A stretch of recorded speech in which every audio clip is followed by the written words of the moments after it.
저는 올해 41살입니다. 제게는 10살이나 위인 형이 있었습니다. 아니, 이젠 있었다라고 해야 맞겠죠.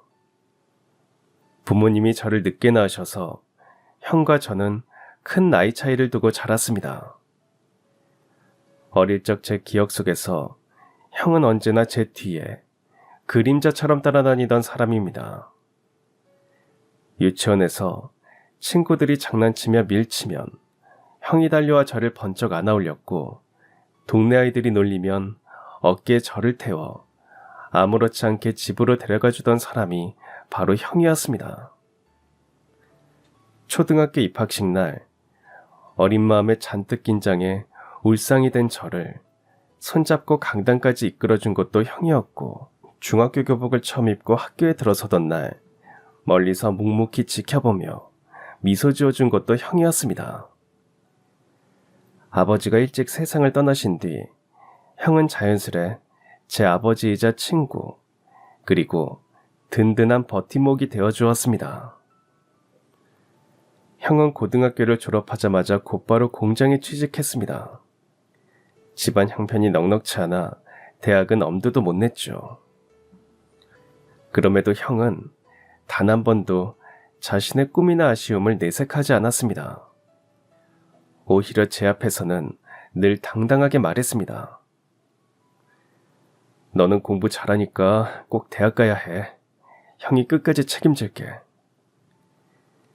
그때 형이 제 눈을 똑바로 보며 했던 그 말이 지금도 제 가슴 깊은 곳에 생생히 남아 있습니다. 형은 28이 되던 해에 결혼했습니다. 집안의 장남으로 홀어머니 어린 저를 뒷바라지하느라 늘 고단한 얼굴을 하고 있던 형이 어느 날부터인가 달라 보인다고 생각했는데 바로 형수님을 만나면서부터였습니다. 소개로 처음 만난 분이라 했는데 형이 그렇게 환하게 웃는 모습은 그때 처음 본 것 같았습니다. 늘 장남으로서 무거운 책임을 짊어진 사람처럼 보였던 형이 어느새 평범한 청년답게 설레고 행복해하는 모습으로 변해 있었던 겁니다. 형이 결혼 약속을 하고 집에 인사를 데려온 날은 지금도 또렷하게 기억합니다. 저보다 10살이나 많은 형이었지만 그날만큼은 오히려 저보다 더 수줍어하며 조심스레 형수님을 소개했습니다. 첫인상부터 참 따뜻한 분이라는 생각이 들었습니다. 얌전하고 온화한 성격이 고스란히 묻어났고 형 옆에 서 있는 모습이 그렇게 잘 어울릴 수가 없었습니다. 엄마도 예비 형수를 보시자마자 참 반듯하고 좋은 아가씨다라며 마음에 들어 하셨습니다. 그 순간 우리 집에도 드디어 따뜻한 새 식구가 생겼구나 하는 설렘이 일었습니다. 형이 짊어지고 있던 짐이 조금은 덜어지게, 그리고 형이 그토록 바랬던 평범한 행복을 오래오래 누리길 진심으로 바랬습니다. 신혼살림을 시작한 형 부부는 우리 집에서 멀지 않은 곳에 작은 전셋방을 얻었습니다. 방 2칸에 부엌 하나 달린 아담한 집이었지만 형은 늘 웃으며 우리 집이라고 자랑했습니다. 매주 일요일이면 어김없이 우리 집에 찾아왔고 형수는 정성스레 반찬을 해서 가져오거나 엄마와 함께 주방 일을 도우며 살갑게 지냈습니다. 집안 분위기도 그만큼 환해졌습니다. 이듬해 봄, 조카가 태어났습니다. 형은 조카가 세상에 나오던 날 병원 복도에서 아이 울음소리를 듣자마자 그 자리에서 울음을 터뜨렸다고 합니다. 그동안 꿋꿋하게 버티던 형이 그렇게 크게 울었다는 얘기에 가족 모두가 놀라기도 했습니다. 그 후 조카는 하루가 다르게 무럭무럭 자라났습니다. 형은 조카를 끔찍이 아꼈습니다. 퇴근해 집에 돌아오면 가방도 내려놓기 전에 아이부터 안아들었습니다. 넥타이를 풀지도 못한 채 아이를 번쩍 들어올려 뽀뽀를 퍼붓고 아이의 웃음소리에 세상에서 가장 행복한 사람처럼 웃던 모습이 아직도 눈에 선합니다. 그해 가을, 형은 다니던 작은 공장을 그만두고 조금 더 규모가 큰 공장으로 옮겼습니다. 이유는 단 하나였습니다. 거기가 월급을 조금 더 준다는 것이었죠. 형은 이제 막 태어난 아들을 키우고 동시에 저까지 대학에 보내야 한다며 돈을 더 벌어야 한다고 했습니다. 제가 걱정스레 물었습니다. 형, 괜히 무리하는 거 아니야? 지금도 충분히 힘들잖아. 괜찮아. 넌 그런 걱정 말고 공부만 열심히 해. 그 공장은 24시간 가동되는 곳이었습니다. 형은 주로 주간 근무를 맡았지만 야간 근무가 필요할 때마다 자원했습니다. 야간 수당이 붙는다는 이유에서였습니다. 다른 사람들이 기피하는 시간대였지만 형은 이 돈이면 분유값이 나오고 네 참고서도 하나 더 사줄 수 있지 않겠냐며 대수롭지 않게 웃어넘겼습니다. 하지만 저는 알았습니다. 형의 웃음 뒤에 얼마나 무거운 책임감이 숨어 있는지. 아이 아빠로서, 또 제게는 여전히 든든한 아버지 같은 형으로서 한순간도 자신을 위해 살지 않았다는 것을요. 그렇게 3년이 흘렀습니다. 그의 겨울, 유난히 매서운 바람이 불던 12월이었습니다. 그날은 원래 형이 우리 집에 들르기로 한 날이었지만 저녁 무렵 갑자기 공장에서 연락이 왔다고 합니다. 야간 근무를 맡았던 직원이 집안 사정으로 나오지 못해 대타를 찾고 있었고 형은 늘 그렇듯 망설임 없이 그 자리를 대신 맡았습니다. 형수님은 많이 걱정하셨다 합니다. 당신 오늘 낮에도 나갔다 왔잖아요. 힘들지 않아요? 괜찮아. 야근 수당도 나오는데 뭐. 조금만 참으면 되지. 그리고 지훈이가 크리스마스 선물로 로봇 갖고 싶다 했잖아. 걱정하지 마. 그 말에 형수는 더는 말리지 못했다고 했습니다. 형은 두툼한 외투를 걸치고 차가운 밤 공기를 뚫고 저녁 8시 무렵 공장으로 향했다고 합니다. 그 시간 저는 제 방에서 평소처럼 책상에 앉아 과제를 하고 있었습니다. 형이 또다시 무거운 발걸음으로 일터로 향하고 있다는 걸 저는 전혀 알지 못했습니다. 늘 그렇듯 공부에만 집중하라던 형의 말만을 떠올리며 저는 그날도 공부에만 몰두했습니다. 그리고 새벽 2시쯤 결국 졸음을 이기지 못하고 책상 위에 엎드린 채 잠들고 말았습니다. 새벽 4시쯤이었을까요? 온 집안이 고요히 잠든 시간. 갑자기 집 전화벨이 요란하게 울렸습니다. 엄마가 놀라 불이 나게 전화를 받더니 이내 귀를 찢는 듯한 비명을 질렀습니다. 저는 가슴이 덜컥 내려앉은 채 방에서 튀어나와 거실로 달려갔습니다. 엄마는 수화기를 떨어뜨린 채 떨리는 목소리로 외쳤습니다. 병원으로 가야 해. 네 형이 사고를 당했대. 순간 제 머릿속이 하얘졌습니다. 심장이 미친 듯이 뛰었고 손발이 얼어붙은 듯 움직이지 않았습니다. 하지만 곧 정신을 차리고 허겁지겁 옷을 걸쳐 입은 뒤 길가로 뛰쳐나가 택시를 잡았습니다. 형수는 이미 먼저 병원으로 갔다는 얘기를 들었습니다. 병원 응급실 앞에 도착했을 때 형수는 차가운 바닥에 무너져 앉아 울고 있었습니다. 어깨를 들썩이며 흐느끼는 모습이 그 자체로 모든 걸 말해주고 있었습니다. 그 옆에는 굳은 표정의 공장 관계자 몇 명이 서 있었습니다. 저는 다급하게 형수 곁으로 다가갔습니다.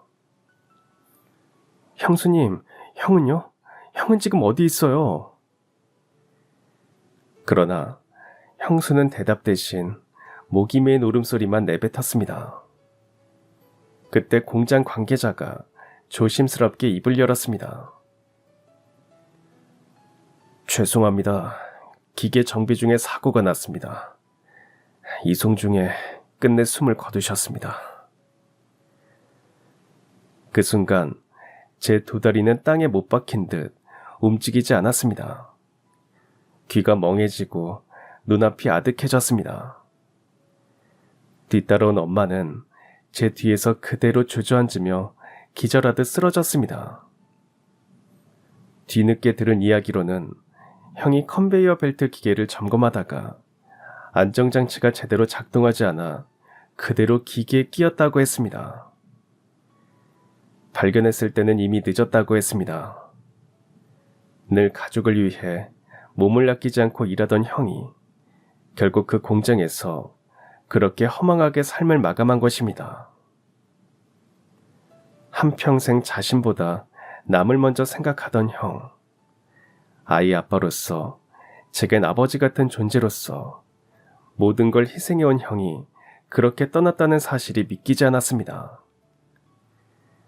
그 순간 제 마음속에 남은 건 형을 지켜주지 못했다는 죄책감과 이루 말할 수 없는 안타까움 뿐이었습니다. 31살, 아직 젊디 젊은 나이에 형은 그렇게 세상을 떠났습니다. 장례는 3일장으로 치러졌습니다. 흰 국화꽃과 조문객들의 울음 사이 영정 속에서 웃고 있는 형의 얼굴이 낯설 만큼 멀게 느껴졌습니다. 형수는 어린 조카를 품에 안은 채 영정 앞에서 끝없이 울었습니다.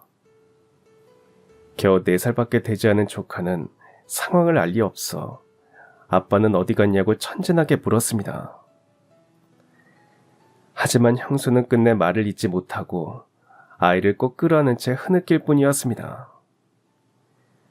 엄마는 충격으로 그 자리에서 말을 잃으셨습니다. 장례식 내내 식사 한 숟가락조차 넘기지 못한 채 마치 영혼이 빠져나간 사람처럼 멍하니 앉아만 계셨습니다. 저는 옆에서 애써 목을 축여드리려 했습니다. 하지만 엄마는 그저 차가운 손을 무릎 위에 포개고 끝없이 흘러내리는 눈물만 닦을 뿐이었습니다. 장례가 끝나고 나서도 집안은 적막했습니다. 엄마는 한동안 거의 입을 열지 않으셨고 형수 역시 제대로 정신을 차리지 못했습니다. 그래도 품에 안긴 어린 조카가 있었기에 형수는 울다 웃기를 반복했습니다. 아이 앞에서는 억지로라도 미소를 지어 보이려 했지만 그 웃음이 얼마나 고통스러운 것이었는지 누구나 알 수 있었습니다. 저는 장례를 마친 뒤 대학을 휴학할 생각이었습니다. 집안을 돌보고 충격에서 벗어나지 못한 엄마를 챙기는 게 제 책임이라고 여겼기 때문입니다. 하지만 장례를 치른 지 일주일쯤 지났을 때 형수가 어린 조카를 데리고 우리 집에 찾아왔습니다. 형수는 결연한 목소리로 말했습니다. 어머님, 제가 어머님을 모시겠습니다. 무슨 소리야. 너도 이제 혼자 애 키워야 하는데 나까지 어떻게 보살핀다는 거니? 저 혼자선 그 집에 못 있겠어요. 그이가 없는 그 집은 너무 텅 비어 보여요. 어머니랑 같이 살래요. 그리고 도련님은 꼭 대학 계속 다니셔야 해요. 그게 형님 뜻이잖아요. 어머님, 꼭 일어나셔야 해요. 그이가 하늘에서 걱정할 거예요. 우리 같이 버텨봐요. 그렇게 형수는 조카와 함께 우리 집에 들어와 살게 되었습니다. 집안은 여전히 상실의 그림자 속에 잠겨 있었지만 서로가 서로를 붙잡고 버티려 했습니다. 엄마는 어린 손주의 웃음에 잠시나마 눈물을 멈출 수 있었고 형수는 어른스럽게 엄마 곁을 지켰습니다. 저 또한 대학을 포기하려던 마음을 내려놓고 형이 바라던 대로 학업을 이어가기로 했습니다. 형이 떠난 빈자리는 너무 컸지만 남겨진 우리는 서로의 어깨에 기대며 그렇게 하루하루를 견뎌냈습니다. 형수는 낮엔 공장에 나가 일을 하고 저녁이면 곧바로 집안일을 도맡았습니다. 아침마다 어린 조카를 어린이집에 맡기고 돌아오면 엄마 식사를 챙기고 빨래와 청소까지 손수 해냈습니다. 젊은 나이에 남편을 잃은 슬픔이 얼마나 컸을까 생각하면 가슴이 저렸지만 형수는 그 감정을 애써 삼킨 채 하루하루를 버텼습니다. 처음 몇 달은 온 가족이 숨쉬는 것조차 버거운 시간이었습니다. 밤이 되면 엄마는 형의 이름을 부르며 이불을 끌어안고 흐느끼곤 하셨습니다. 그 울음소리는 집안 구석구석을 파고들어 듣는 우리들의 가슴을 찢어 놓았습니다. 형수 역시 조카가 잠든 뒤에는 조용히 방문을 닫고 홀로 눈물을 삼켰습니다. 낮엔 꿋꿋한 척했지만 남편 없는 세상에 홀로 남겨진 두려움과 허망함을 감출 순 없었습니다. 저 또한 형이 없는 현실을 도저히 받아들이기 어려웠습니다. 형이 늘 앉던 자리를 스쳐 지날 때마다 형의 웃음소리와 말투가 귀에 맴돌았습니다. 그래서 누구도 모르게 불 꺼진 방에서 혼자 이불을 뒤집어 쓰고 울곤 했습니다. 그렇게 우리 셋은 제각기 눈물로 밤을 지새우면서도 서로를 붙잡으며 겨우겨우 버텨냈습니다. 형이 남겨둔 빈자리는 너무 컸지만 남겨진 우리가 무너지면 안 된다는 생각 하나로 살아갔습니다. 그렇게 겨울이 지나고 봄이 왔습니다. 조카가 5살이 되던 해였습니다. 어느 날 형수가 눈가가 벌겋게 충혈된 채 집에 돌아왔습니다. 두 팔에 조카를 꼭 안고 있었고 얼굴은 눈물로 얼룩져 있었습니다. 형수님, 무슨 일이에요? 지훈이가 어린이집에서 아빠가 없다고 놀림을 받았대. 그날 조카가 친구들에게 아빠가 없다고 놀림을 받았다고 했습니다. 그 한마디에 조카는 하루 종일 울음을 멈추지 못했다고 합니다. 형수는 급히 원장 선생님께 사정을 설명하고 아이를 데리고 나올 수밖에 없었습니다. 집으로 돌아오는 길, 조카가 불쑥 물었습니다. 엄마, 우리 아빠는 언제 와요? 아빠는 하늘나라에 계신단다. 하늘나라가 어디예요? 거기 가면 아빠 볼 수 있어요? 그 순간 형수의 마음이 산산조각 나는 것 같았다고 했습니다. 형수는 그 자리에서 더 이상 참지 못했습니다. 조카를 끌어안은 채 길 위에서 엉엉 울고 말았습니다. 늘 가족들 앞에선 꿋꿋하게 버티던 형수가 어린 아들의 순진한 물음 앞에서 그렇게 무너져 내렸던 겁니다. 그날 이후 형수는 조카에게 아빠 이야기를 자주 들려주었습니다. 아빠는 세상에서 제일 착한 사람이었어. 그리고 너를 정말 많이 사랑했단다. 지금도 하늘에서 너를 지켜보고 계실 거야. 조카는 그 이야기를 들을 때마다 눈물을 닦고 잠잠해졌습니다. 아빠를 기억 속에서라도 가까이 두고 싶었던 것이겠죠. 저는 그런 형수를 보며 가슴이 뭉클했습니다. 남편을 잃은 슬픔 속에서도 아이가 아버지를 잊지 않도록 애써 이야기를 들려주는 모습은 그 자체로 큰 희생이자 사랑이었습니다. 형수가 아니었다면 조카는 아버지의 존재를 희미하게 남아 붙잡지도 못했을 겁니다. 저는 속으로 매번 다짐했습니다.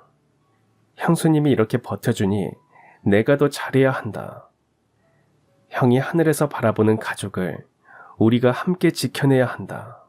시간이 흐르면서 엄마도 조금씩 기력을 회복해 가셨습니다. 하지만 이미 몸은 많이 상한 상태였습니다.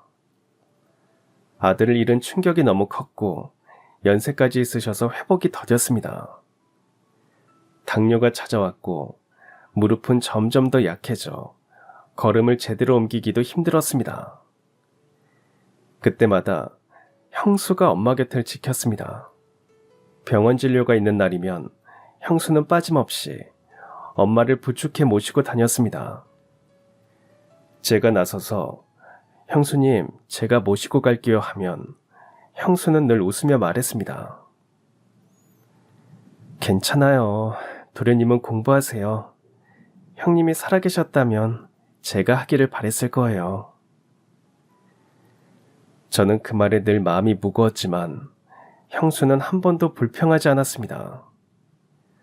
오히려 엄마의 약을 꼼꼼히 챙기고 식단을 일일이 관리했습니다. 당뇨에 좋다는 음식을 알아보고 직접 만들어드렸고 무릎에 좋다는 운동을 함께하며 산책을 거들었습니다. 동네 사람들도 형수를 두고 칭찬을 아끼지 않았습니다. 엄마는 그런 형수가 늘 고마우셨습니다.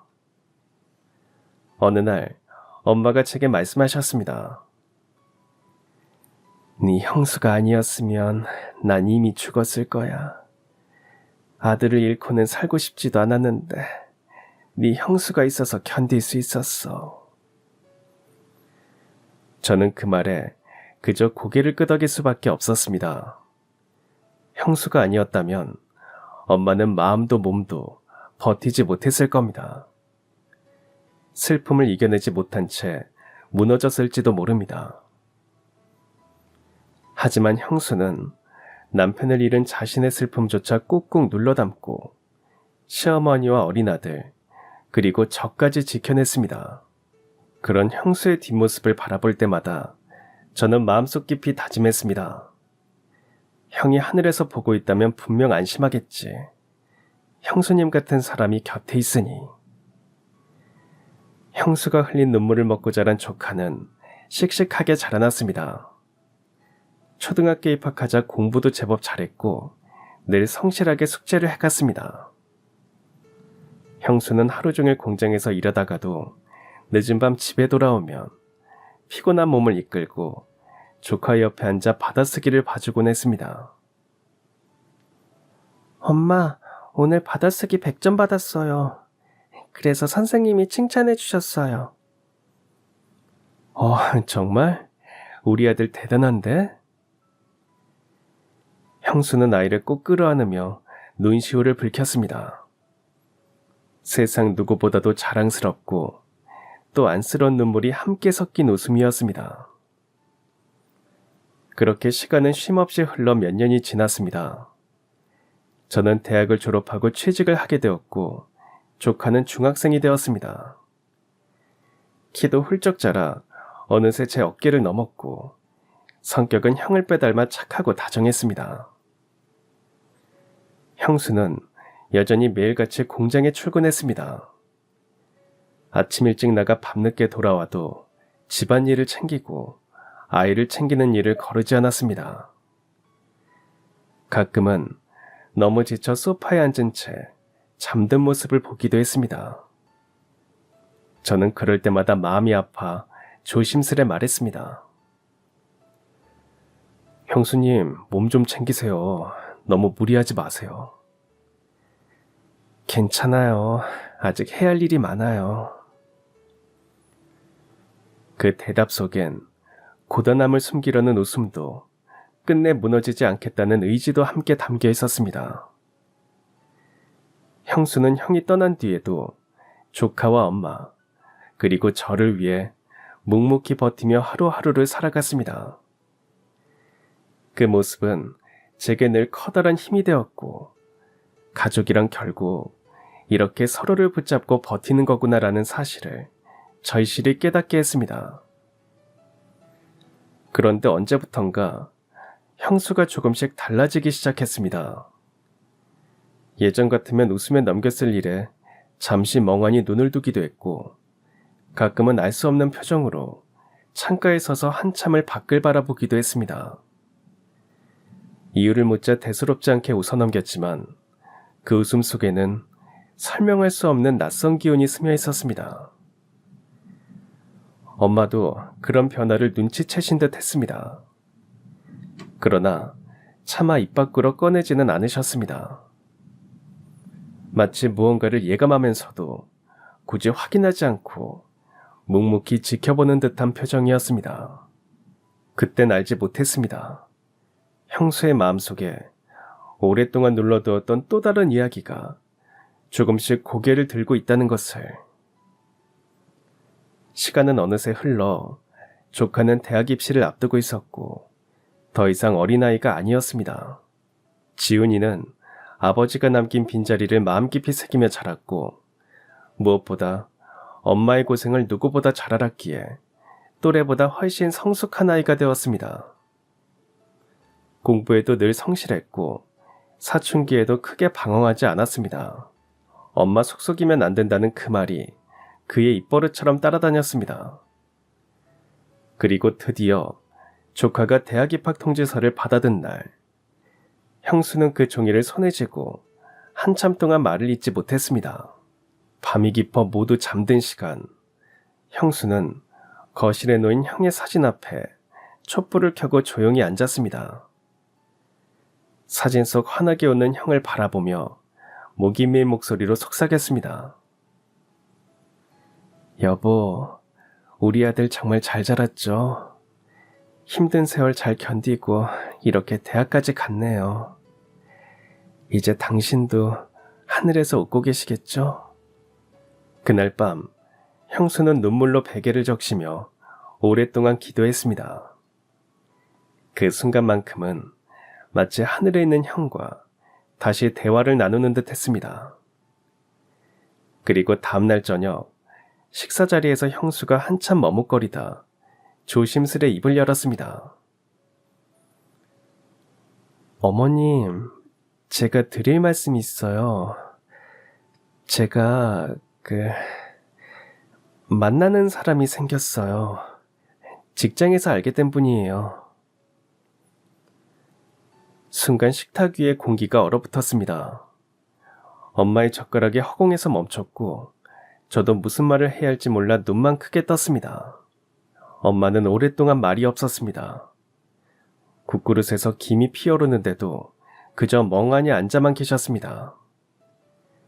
저 또한 가슴 한쪽이 묘하게 저려왔습니다.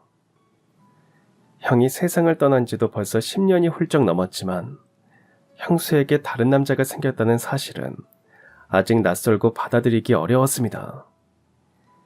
잠시 후 엄마가 조심스레 물었습니다. 그랬구나. 어쩐지 그럴 것 같았어. 어떤 사람이니 너한테 잘해주고? 착한 사람이에요. 지훈이한테도 잘해주고요. 지훈이는 알고 있니? 아직 정식으로는 말 안 했어요. 어머님께 먼저 말씀드려야 할 것 같아서요. 그날 저녁, 식탁에서 형수가 어렵게 고백했을 때 공기는 한동안 무겁게 가라앉아 있었습니다. 엄마는 한참을 침묵하다가 겨우 입을 떼셨습니다. 그래, 너도 이제 곧 50인데 평생 혼자 살 순 없지. 말은 그렇게 했지만 엄마의 얼굴은 여전히 복잡했습니다. 이해하려 애쓰면서도 마음 한쪽에서는 놓아주기 힘든 미련이 겹겹이 쌓여있는 듯 보였습니다. 저 또한 가슴이 먹먹했습니다. 형수의 행복을 진심으로 바라면서도 형의 빈자리가 다시 한번 선명하게 느껴져 눈물이 차올랐습니다. 형이 살아있었다면 절대 나오지 않았을 대화라는 걸 모두가 알고 있었기 때문에 더더욱 가슴이 먹먹했습니다. 형수는 고개를 숙인 채 조용히 말했습니다. 죄송해요, 어머님. 저 때문에 속상하시죠? 아이고, 네가 왜 미안해해. 네가 행복하면 되는 거야. 네가 그동안 어떻게 살았는지 내가 모르는 것도 아니고 오히려 우리 때문에 좋은 나이를 그냥 흘려보내게 해서 그게 미안하지. 그 말 속에는 알지만 쉽지 않다는 복잡한 마음이 그대로 묻어나 있었습니다. 그날 밤 엄마가 제 방문을 살짝 열고 들어오셨습니다. 한참 동안 아무 말씀도 못 하시다가 조심스레 입을 열었습니다. 넌 어떻게 생각하니? 잘 모르겠어요. 갑자기 들으니까 아직은 낯설어요. 형수도 여잔데 젊은 나이에 혼자서 애 키우고 우리까지 챙기면서 얼마나 힘들었겠니. 형이 떠난 뒤로 10년 넘게 그 고생 다 감당하면서도 내색 한 번 안 했어. 우리한테 헌신만 하고 살았는데 이제는 네 형수도 형수 인생 살아야지. 저는 고개를 끄덕였습니다. 마음 한구석이 허전했지만 엄마의 말이 옳다는 걸 알고 있었습니다. 형수님이 행복해지는 게 형도 하늘에서 바라는 일일 거예요. 그래, 우리도 축복해줘야지. 엄마는 그제야 눈물을 훔치며 작게 미소 지으셨습니다. 저도 형수에 대한 고마움과 연민이 함께 밀려왔습니다. 남겨진 우리 가족을 위해 희생했던 세월을 떠올리니 이제는 정말 형수도 자기 삶을 살아갈 자격이 있다는 걸 마음 깊이 느낄 수 있었습니다. 그리고 형수는 마침내 오랜 세월 곁을 지켜주었던 그 사람의 청혼을 받아들이기로 결심했습니다. 하지만 막상 조카에게 조심스레 이야기를 꺼내는 순간 마음은 여전히 무거웠습니다. 혹여나 아이가 상처받지 않을까. 아버지의 자리를 누군가 대신한다는 말이 아이에게는 너무 잔인하게 들리지 않을까. 형수의 눈빛은 떨리고 있었습니다. 그러나 조카는 생각보다 훨씬 의젓했습니다. 나는 엄마가 행복했으면 좋겠어요. 아빠도 분명 그걸 바라실 거예요. 그 한마디에 형수는 그동안 꾹꾹 눌러온 마음이 무너져 내리듯 울음을 터뜨렸습니다. 그리고는 아들을 품에 안은 채 한참 동안 울다 웃었습니다. 우리 아들이 이렇게 자라서 엄마를 위로해주네. 네 말이 맞다. 아빠도 우리 행복하길 바랄 거야. 그 순간 지난 세월 동안 쌓여있던 고단함이 조금은 풀려나가는 듯 했습니다. 형이 떠난 뒤 깊게 남겨진 상처는 여전히 사라지지 않았지만 그 빈자리를 안고도 가족들은 새로운 희망을 조심스레 품기 시작했습니다. 슬픔 위에 차곡차곡 쌓인 삶의 무게는 여전히 무겁지만 이제는 그 무게를 서로 나누며 앞으로 나아가고 있었습니다. 결혼 준비가 시작되자 엄마는 형수를 위해 이것저것 챙기느라 바쁘셨습니다. 이불을 새로 맞추고 주방 살림도 하나하나 고르며 직접 장만해 주셨습니다. 마치 친딸을 시집 보내는 마음으로요. 형수는 몇 번이고 만류했습니다. 어머님 괜찮아요. 제가 준비할게요. 그냥 받아. 내 마음이야. 내 딸 시집 보내는 기분이거든. 그 말에 형수의 눈에선 금세 눈물이 흘러내렸습니다. 그동안 시어머니가 아닌 친정어머니처럼 품어주었던 세월이 주마등처럼 스쳐간 듯 했습니다. 엄마는 살며시 형수의 손을 잡고 말씀하셨습니다. 시댁 어른들에게도 잘해야지. 그 사람 고아예요. 어려서부터 혼자 자랐다고 들었어요. 엄마는 잠시 말을 잇지 못하다가 눈시울을 붉히며 고개를 끄덕였습니다. 아이고 그래. 외롭게 자란 사람이구나. 네가 잘해줘야겠구나. 우리 때문에 평생 고생했는데 거기서는 꼭 사랑받으며 살아야 한다. 어머님께 이미 충분히 사랑받았잖아요. 저는 정말 행복했어요. 그 말을 들은 엄마는 끝내 울음을 터뜨리셨고 형수 역시 눈물을 닦지도 못한 채 엄마를 꼭 끌어안았습니다. 두 여인은 그렇게 서로의 어깨에 기대어 오래도록 울었습니다. 그 모습은 보는 이의 가슴을 먹먹하게 했습니다. 시어머니와 며느리의 관계를 넘어 오랜 세월 함께 고난을 견디며 쌓인 정이 있었기에 그래서 가능한 순간이었습니다. 그렇게 결혼식 날이 다가왔습니다. 예식장은 크지 않았지만 따뜻하고 아늑한 분위기였습니다. 저와 엄마는 다른 하객들 속에 섞여 조용히 자리를 잡았습니다. 사람들의 시선이 괜히 형수에게 부담이 될까 싶어 눈에 띄지 않게 행동하려고 애썼습니다. 예식장에는 형수의 회사 동료들, 동네에서 인연을 맺은 분들이 하나둘 모여 있었습니다. 모두들 환한 얼굴로 축하 인사를 건네며 웃음을 지었습니다. 그 모습이 고맙고도 조금은 먹먹했습니다. 잠시 후 저는 신부 대기실로 향했습니다. 문을 열자 하얀 드레스를 입은 형수가 앉아 있었습니다. 오랜 세월 고단하게 살아온 사람이 맞나 싶을 정도로 아름다웠습니다. 하지만 눈가가 붉게 물들어 있었습니다. 형수님, 울었어요? 조금요. 형님 생각이 나서요. 형도 오늘만큼은 꼭 축하해 줄 거예요. 그러겠죠? 꼭 그랬으면 좋겠어요. 저는 그 말을 듣고 더는 오래 머물지 않았습니다. 혹시라도 다른 하객들에게 우리와 형수의 관계가 드러나 그녀가 마음 불편해질까 싶어 먼 친척처럼 짧게 안부만 전하고 조용히 물러나왔습니다. 엄마도 마찬가지였습니다. 사람들 틈에서 멀찍이 앉아 아무 말 없이 식을 지켜보셨습니다. 눈가가 젖어 있었지만 끝까지 웃음을 잃지 않으려 애쓰는 얼굴이었습니다.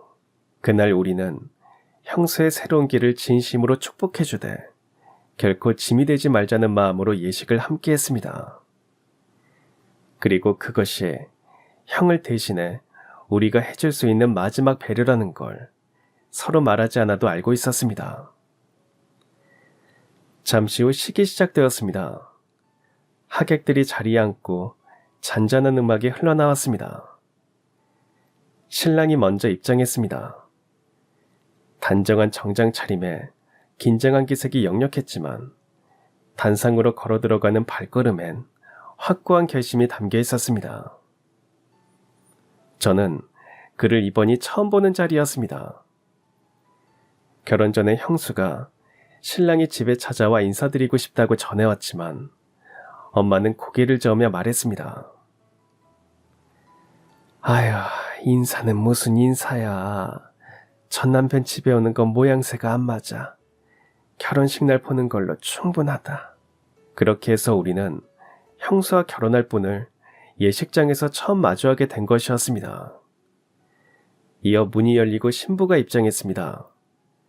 하얀 드레스를 입은 형수는 눈부시게 아름다웠습니다. 그 순간 제 눈앞에는 세월이 겹쳐 보였습니다. 형님 곁에서 순백의 웨딩드레스를 입고 수줍게 웃던 형수의 모습. 드레스를 입은 형수의 모습은 여전히 곱고 빛났지만 그 눈가에 남아있는 세월의 흔적은 제 가슴을 저리게 했습니다. 엄마도 제 옆에서 눈물을 훔치셨습니다. 드레스를 입으니 네 형이랑 결혼하던 그때가 생각나는구나. 세월이 벌써 이렇게 흘렀네. 그 말에 제 눈시울이 더 뜨거워졌습니다. 형수의 새로운 시작을 축복해야 한다는 마음과 동시에 형님이 떠올라 가슴이 뒤엉켰습니다. 조카는 엄마의 손을 꼭 잡고 천천히 함께 입장했습니다.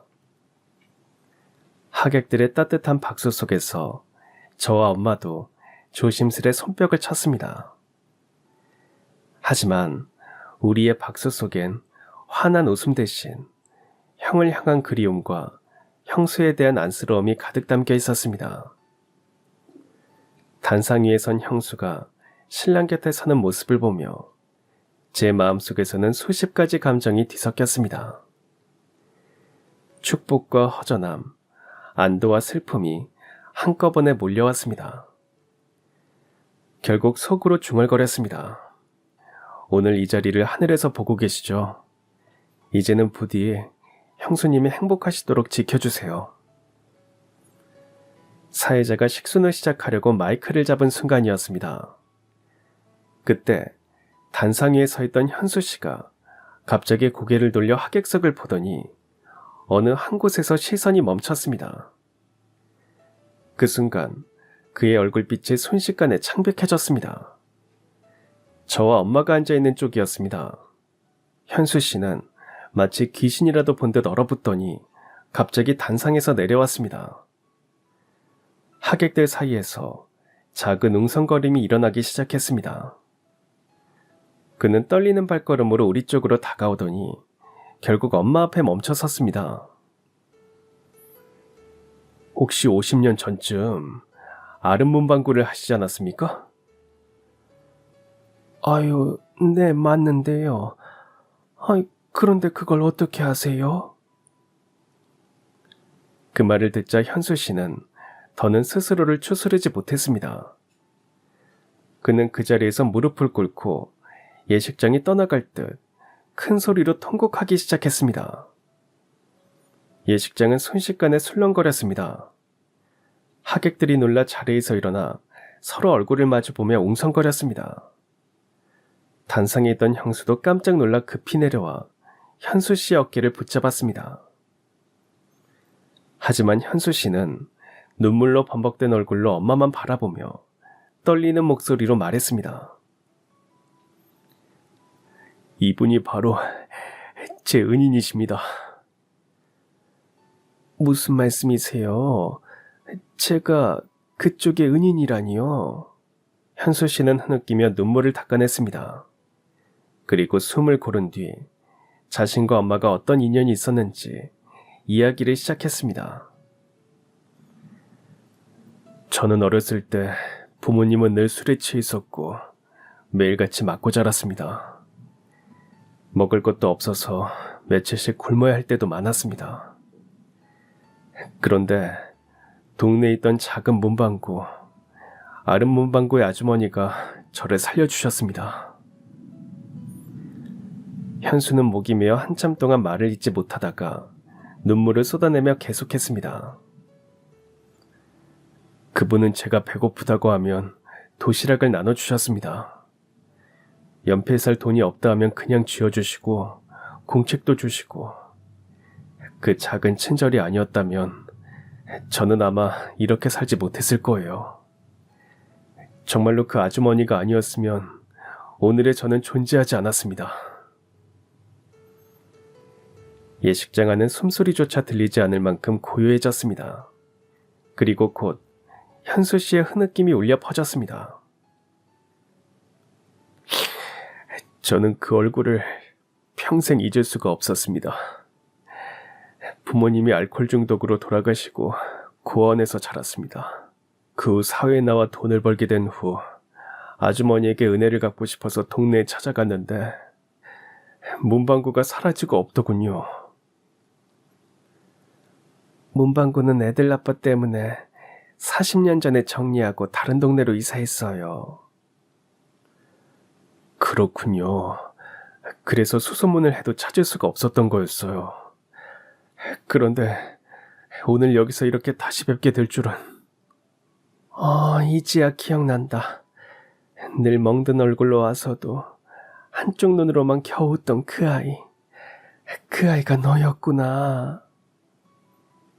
네, 제가 그 아이였습니다. 아이고, 정말 잘 자라줬구나. 이렇게 훌륭하게 자라서 내 앞에 서주다니. 전 아주머니 덕에 살아남았습니다. 평생 갚고 싶었는데 오늘에서야 겨우 인사를 드립니다. 현수 씨는 엄마의 손을 두 손으로 꼭 잡고 다시 한번 오열했습니다. 예식장은 이미 눈물바다가 되었습니다. 하객들마저 눈시울을 붉히며 두 사람을 바라보았습니다. 마치 오랜 세월을 돌아 이 자리에서야 비로소 맺어진 운명의 재회처럼 모두가 숨죽여 감동을 느끼고 있었습니다. 형수도 놀라움과 감동에 눈물을 멈추지 못했습니다. 조카 역시 엄마 곁에서 훌쩍이며 손으로 눈가를 닦고 있었습니다. 잠시 후 현수 씨가 가까스로 진정을 하고 자리에서 일어났습니다. 그는 엄마 앞에 서서 깊이 고개를 숙인 뒤 떨리는 목소리로 말했습니다. 저는 부모님이 안 계시고 이 사람도 친정 식구가 없습니다. 그래서 어머님을 저희들의 어머님으로 모시고 싶습니다. 그렇게 해주시겠습니까? 아유, 내가 무슨... 아니에요. 그런 말씀은 하지 마세요. 난 그럴 자격이 없어요. 제 은인이신 분을 이제라도 어머니라 부를 수 있다면 제겐 더 없는 축복입니다. 부디 허락해 주십시오. 형수 또한 엄마의 손을 잡으며 울먹였습니다. 어머니, 저도 다시 어머니를 모실 수 있다면 그보다 큰 행복은 없을 것 같아요. 제발 허락해 주세요. 아휴, 그래. 그럼 그렇게 하자꾸나. 순간 예식장은 탄성과 박수로 가득 찼습니다. 엄마는 안내원의 손에 이끌려 조심스럽게 부모님 석으로 옮겨 앉았습니다. 저는 그 곁에서 묵묵히 함께 자리를 지켰습니다. 분위기가 다시 정리되고 사회자가 식을 이어갔습니다. 신랑 신부는 단상에 나란히 서서 서약을 했습니다. 평생 당신을 사랑하고 당신의 가족을 내 가족처럼 아끼겠습니다. 저도 당신과 함께 끝까지 살아가며 꼭 행복을 지켜내겠습니다.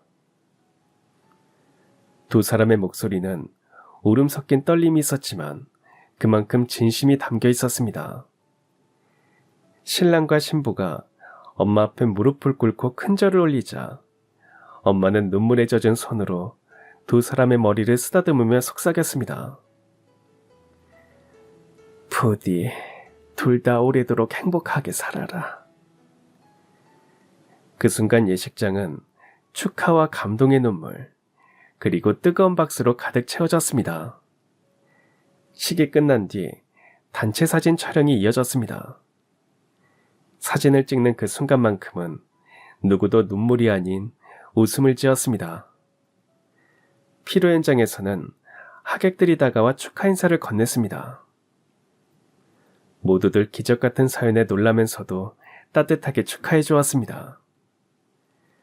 엄마와 현수 씨는 자리에 함께 앉아 오랫동안 이야기를 나누었습니다. 조카도 새아버지와 마주 앉았습니다. 앞으로 잘 부탁한다. 저야말로 잘 부탁드립니다. 아버지라고 부르라고는 안 할게. 그냥 편한 대로 불러. 감사합니다. 두 사람은 웃으며 손을 맞잡았습니다. 그렇게 피로연까지 모두 마무리되고 우리는 따뜻한 마음으로 집으로 돌아왔습니다. 집으로 돌아오는 차 안에서 엄마는 한동안 아무 말도 하지 않으셨습니다. 제가 조심스레 물었습니다. 엄마 괜찮으세요? 정말 놀라운 일이었어요. 그 꼬마가 이렇게 자라서 우리 며느리 남편이 될 줄이야. 세상에 우연은 없는 것 같아. 다 이유가 있는 거지. 그 말에 저도 조용히 고개를 끄덕였습니다. 집에 도착해 방에 누웠을 때 저는 천장을 바라보며 생각했습니다. 50년 전 엄마가 도와준 아이가 형수의 남편이 되다니 정말 기묘하면서도 놀라운 인연이었습니다. 며칠 뒤 신혼여행을 다녀온 형수 부부가 조카와 함께 집에 찾아왔습니다. 어머님, 앞으로 자주 찾아뵙겠습니다. 자주 안 와도 돼. 두 사람이 행복하게 살면 난 그것만으로도 좋다네. 엄마는 고개를 끄덕이며 그의 손을 잡았습니다. 형수도 웃으며 덧붙였습니다. 어머님은 제 친정엄마나 다름없잖아요. 엄마는 눈시울이 붉어졌습니다.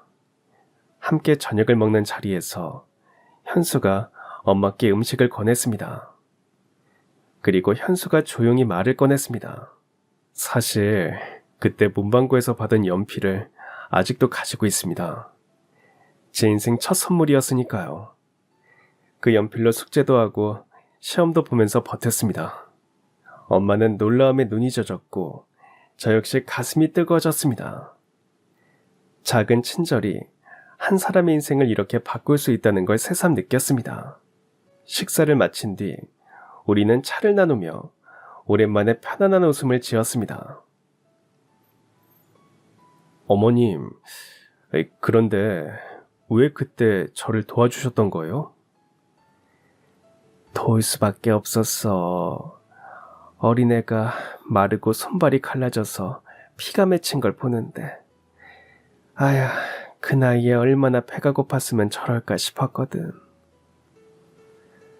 다른 사람들은 저를 거지라고 불렀습니다. 가까이 오지 말라며 쫓아내기도 했고요. 아이가 무슨 잘못이니? 집안 사정이 어려운 건 아이 잘못이 아닌데 잘못은 전부 어른들에게 있는 거잖니.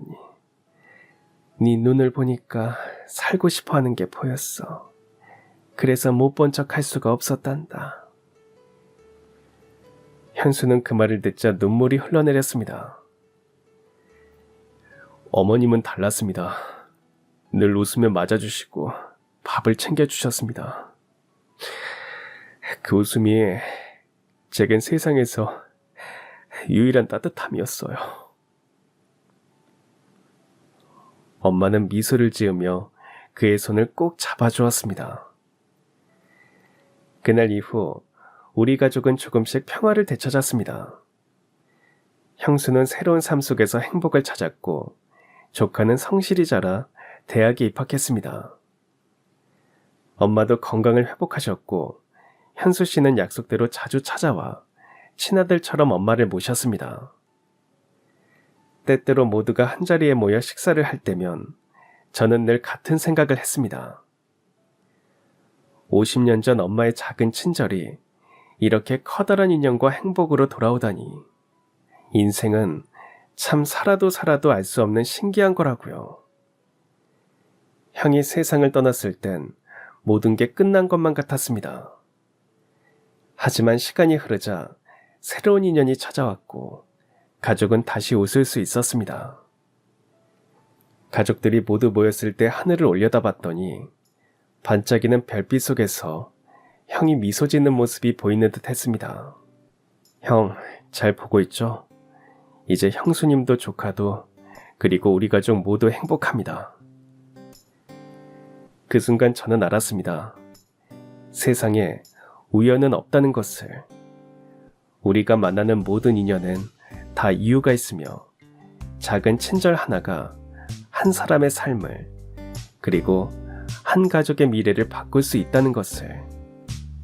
그리고 그 깨달음은 제 인생에서 결코 잊을 수 없는 기적 같은 순간으로 남았습니다. 그럼 지금까지 사연 들어주셔서 감사합니다. 사연이 재밌으셨다면 구독과 좋아요 부탁드려요. 감사합니다. 안녕히 계세요.